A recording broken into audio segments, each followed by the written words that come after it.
Olá, professor Demétrio na área para mais uma aula de Sociologia. E hoje vamos entender aí, compreender a questão da identidade cultural no Brasil. Bacana? O grande objetivo da aula é analisar a diversidade cultural, étnica e religiosa da sociedade brasileira. Vem comigo?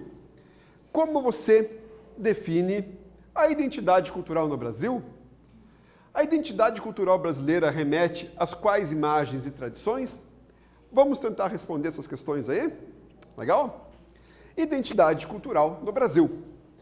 A identidade cultural possui um propósito político. Veja que interessante, né? O Brasil, ele foi construído a partir de um processo de colonização, né, no qual ficamos aí, oficialmente, né, 322 anos, né, numa dependência, uma colônia de Portugal.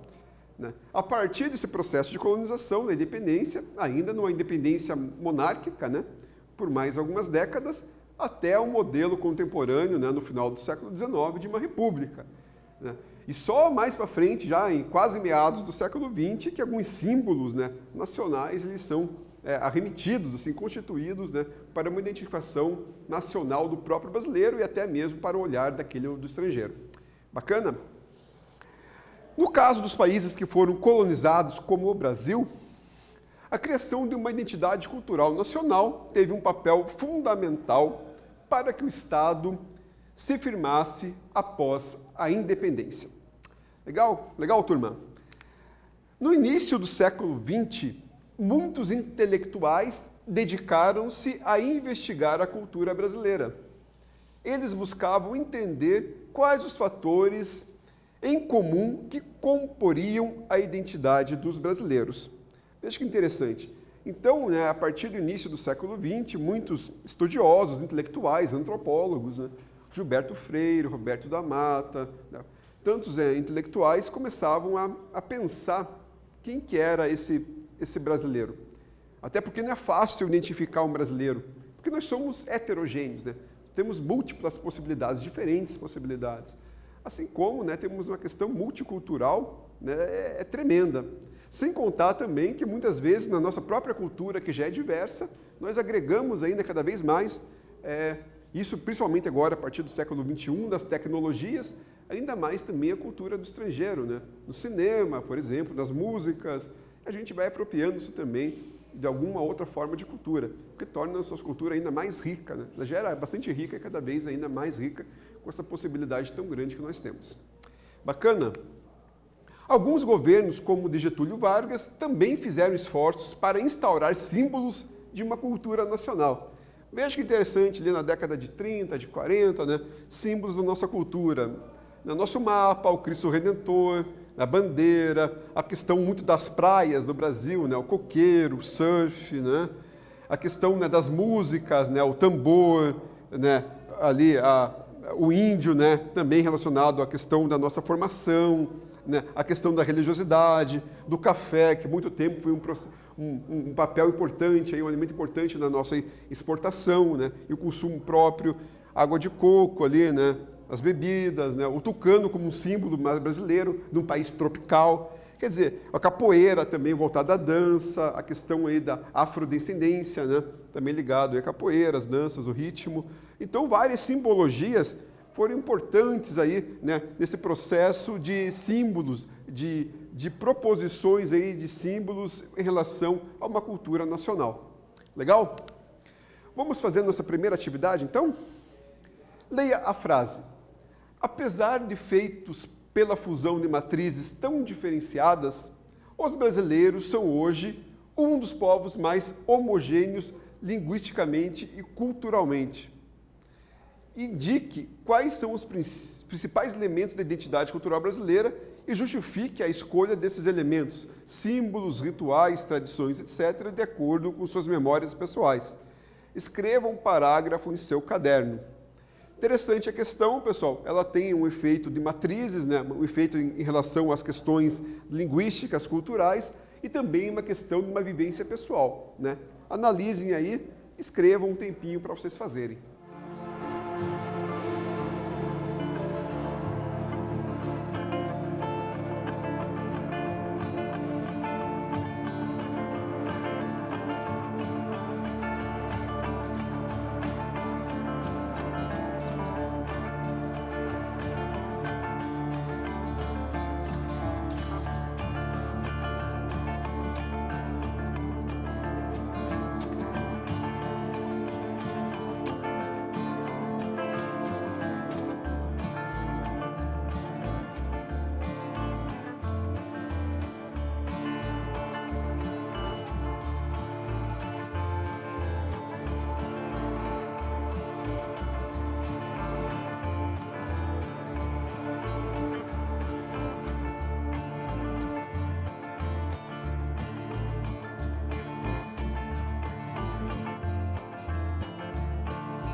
Como é que foi esse exercício? Legal? Então, ela é pessoal, entretanto, né, como sempre, sua resposta deve levar em consideração diferentes símbolos que representam a identidade cultural do Brasil.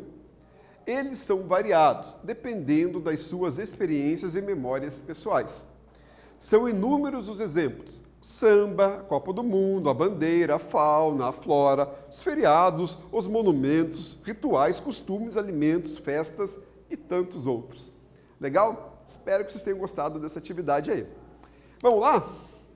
Na obra O Povo Brasileiro, de 1995, o grande sociólogo, antropólogo Darcy Ribeiro investiga a trajetória da nossa identidade como nação. Ele indica 3 matrizes étnicas fundamentais para o Brasil: a matriz tupi, a matriz lusa e a matriz afro. Quer dizer, pessoal, em outras palavras, né, quando ele identifica quem é o povo brasileiro, ele está falando de uma ideia de miscigenação, assim como também Gilberto Freire já tinha o feito anteriormente, dizendo que talvez a grande característica do Brasil, do povo brasileiro, seja a miscigenação entre diferentes etnias, entre diferentes raças. Quando ele fala aqui, especificamente o Darcy Ribeiro, em matrizes tupi, matrizes lusa, matrizes afro, ele está falando de quem? Ele está falando do índio, ele está falando do europeu, ele está falando do afrodescendente, do africano. Então, de certa maneira, todo brasileiro ele vai ter, assim, em suas veias, né, em seu aspecto étnico-racial, em algum momento da sua história de vida, né, elementos que correspondem, né, às matrizes indígenas, europeias e africanas, né, independente, né, do seu tom de pele, né, da sua questão, né, digamos assim, mais contemporânea. Pode ser que, né, que em fases, né, de ancestralidade tenhamos, né, segundo, né, a teoria, vamos ter, sem dúvida nenhuma, questões relacionadas a essas 3 matrizes: a africana, a indígena e a europeia. Bacana? A questão do jeitinho brasileiro. Essa questão a gente sempre ouve falar, né? Vamos dar um jeitinho, né? Vamos conseguir, deixa comigo. Né? O famoso jeitinho brasileiro, parte da nossa cultura, né? Segundo Roberto da Mata, outro grande antropólogo, o jeitinho brasileiro se constitui no modelo obrigatório de resolver situações nas quais uma pessoa se depara com um não pode de uma lei ou autoridade. Está relacionado à recusa da lei, justificada pela posição social que o indivíduo ocupa. Quer dizer, o jeitinho brasileiro é sempre aquela tentativa de você tentar burlar alguma regra, você tentar burlar alguma situação que seria legal, né? Por algum grau de intimidade, por alguns aspectos de brechas, né? Por alguma camaradagem, no termo próprio brasileiro, né? O ser camarada, camaradagem, né? Por uma amizade, o jeitinho brasileiro quase constitui como uma brasilidade, né? Para tudo dá-se um jeito aí, né? Deixa comigo aí que a gente resolve essa questão. Roberto da Mata, né, constituindo essa questão do jeitinho brasileiro, né? E a gente sempre ouve aquela frase, né, quando você entra em um confronto, às vezes tem um conflito. Você sabe com quem você está falando? Olha que interessante isso, né? Você sabe com quem você está falando? Dá até medo, o cara pensa, meu Deus, né? Quem será que eu estou falando? Então, essa ideia sempre veio assim, de você tentar burlar alguma coisa pelo modelo do autoritarismo, por tentar, né, propiciar, através de um diálogo, de uma frase de impacto, algum grau de desigualdade. Você sabe com quem está falando? Nesse momento você constitui. Olha, eu sou um cara importante e você me parece que não é. Então, veja bem o que você vai fazer, né? Porque isso pode ter consequências. Isso gera, né, uma confusão mental no momento das pessoas pensarem, né? Mas será que eu estou falando com quem? De um lado, né, o que sofre a ação, e do outro, que pensou, você sabe o que está falando? Ele deve pensar, mas será que ele entendeu com o que ele está falando? Né? Então, é o famoso jeitinho brasileiro, às vezes, para tentar resolver coisas, né? Como, por exemplo, uma multa de trânsito, né? Como, por exemplo, eu não uso de uma máscara, né, no momento de Covid. Então, às vezes, quando há um embate, né, as pessoas tentam se acuar, aí, tentam, né, enfrentar ou acuar, dependendo da situação, formando aí um jeitinho brasileiro. Vou dar uma ligação ali, espera um minutinho que vou dar um telefonema ali, já vamos resolver essa situação aí. Né? Então, tem muitas coisas que é muito da nossa própria cultura, né? independente muito das questões, né, econômicas ou classes sociais, né? É uma questão mesmo cultural macro, digamos assim, né, na proposição aí do grande Roberto da Mata. E o homem cordial, né? Outro grande antropólogo, Sérgio Buarque de Holanda, o brasileiro é um homem cordial. Constrói seus relacionamentos pela simpatia, pela emoção e não pela razão. Não está adequado às relações impessoais, agindo predominantemente de forma afetiva. O homem cordial trata o que é público como uma extensão de sua casa, de sua família, e assim consegue escapar das formalidades burocráticas existentes. Segundo Sérgio Buarque de Holanda, a grande característica cultural do brasileiro é a cordialidade. É um traço de afetividade, de acolhimento, é um trato, né, de fato, de trazer, de fazer bem para aquele que está, né, vindo, né, seja de fora ou seja, de fato, necessitar de alguma situação relacionada, né, à burocracia, ao dia a dia das instituições sociais. Então, para o pensador, né, o que identifica o brasileiro, de fato, é sua simpatia, é sua cordialidade, é o sorriso, independente, muitas vezes, das situações que nós temos. Né? E o Brasil, de fato, né, para fora, né, para o estrangeiro, nós somos vistos como um país muito, né, dessa mesma ideia que a gente tem na cultura, né, do carnaval, do samba, do ritmo, da alegria, de uma questão litorânea, do calor, né, das festividades. Né? O brasileiro sempre é muito ligado na questão de uma cultura estrangeira, né, do outsider, de fora, visto como um país, né, das oportunidades em relação, né, às afetividades, em relação a você trazer esse acolhimento. Né? Então, o turismo do Brasil sempre é muito bem desenvolvido, até por essa questão. Né? Muito mais do que pelas nossas, né, grandes e belíssimas paisagens, né, como o próprio Rio de Janeiro, né, o Cristo Redentor, Foz do Iguaçu, as cataratas, né, o litoral do Nordeste, tantas outras belezas que nós temos, o Amazonas, né, tantas belezas que nós temos, mas nós temos, né, como uma questão brasileira nata, essa questão da cordialidade, de receber e tratar bem entre nós mesmos e aquele que vem de fora. Legal? Vamos para mais uma atividade aí? Explique com suas palavras as seguintes definições para os seguintes conceitos sociológicos correspondentes à identidade cultural brasileira. A, o jeitinho brasileiro, e B, o homem cordial. Bacana, né? Tempinho para vocês fazerem aí.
E aí, pessoal, responderam essa? Muito legal essa questão, né?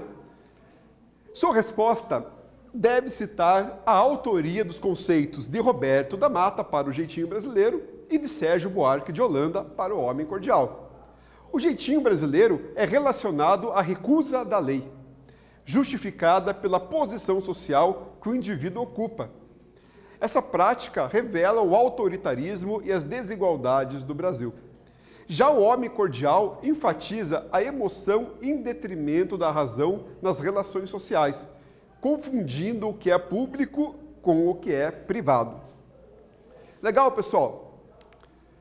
Por fim, turma, nessa aula, então, nós vimos o quê? Nós entendemos basicamente as explicações sociológicas, antropológicas sobre a identidade cultural no Brasil, refletindo sobre os símbolos nacionais e as tradições, né? Sobre o nosso processo de miscigenação, né? Sobre o autoritarismo do jeitinho brasileiro, né? Do sabe com quem está falando, né? Das práticas de burlamento que às vezes tornam-se culturais, né? Das questões ali também do homem cordial, da nossa cordialidade, da nossa maneira simpática de ser, né? Sempre misturando aí as questões públicas e privadas, de acolhimento de maneira geral, né? Que tornam, né? Que fazem essa identidade nacional ela ser, né? De fato, transformada, né? Mundo afora. Bacana? Obrigado, pessoal. Agradeço demais a atenção de vocês, né? Fiquem bem aí, até uma próxima oportunidade.